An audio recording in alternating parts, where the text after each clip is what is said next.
मैं जिंदा इसलिए हूं क्योंकि मैं मर गया हूं। मैं कई घंटों से आंखें बंद किए चुप साधे उजले सफेद कपड़े पहने चारपाई पर दराज था। मामूल से हटकर मेरे कूचे में हुजूम था। सरदार साहेब भी, अब्बासी साहेब, बल्कि सारे ही साहेब बहुत गमगीन लग रहे थे। दोस्त भी अफसुर्दा थे। वो दोस्त जिनका कर्ज वक्त पर अदा नहीं कर सका था तो वो राहें जुदा कर गए थे कि वो भी आज बन बुलाए चले आए।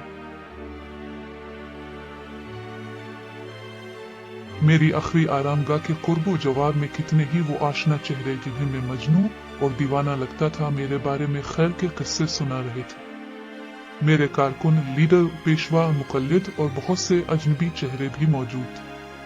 मौलाना साहिब की दुआएं और हुजूम की आमीन कहने की सदा अजीब सरशारी थी। मिट्टी तले दफन करने वाले भी और चले जाने वाले भी शायद दूसरों को बता रहे थे कि बहुत शरीफ, बहुत नेक आदमी था, या फिर मुमकिन है खुद को तसल दे रही हो।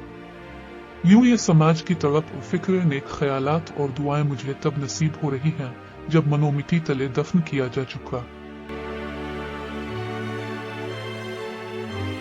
हैरत तो मुझे इस रोज हुई जब गांव में एक तकरीब में लाउड स्पीकर पर कलिमात सुने के मेरी खिदमत पर खराज अकीदत पेश करने के लिए तज़ियती रेफरेंस का इनेकाद किया गया। वो घंटों चलने वाला प्रोग्राम में सुनता गया और शर्माता गया।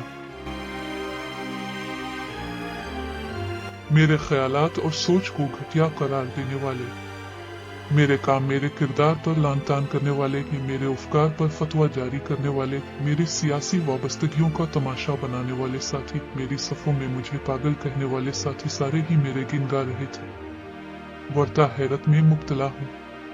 सोचता हूँ मुझे जिंदगी में, मेरे मिशन, मेरे मकसद में 4 हमसफर ही मिल जाते। काश ये लंबी लंबी तकरीरों के बजाय मुझे जिंदगी में खुद की कोशिशों और मेहनतों पर 4 हौसला अफजाक जुमले सुनने को मिल जाते। काश लाउड स्पीकर पर मेरी खिदमत का एतराफ मेरे मरने के बाद करने के बजाय मुझे जिंदगी में सराहा जाता। काश आज मुझे मशल राह करार देने वाले मेरी मसाफतों में मुयस्सर हो सकते। काश मुझसे मंसूब किए जाने वाले इदारों और इमारात के ऐलानात के बजाय जिंदगी में मुझसे मोहब्बतें मंसूब की जाती।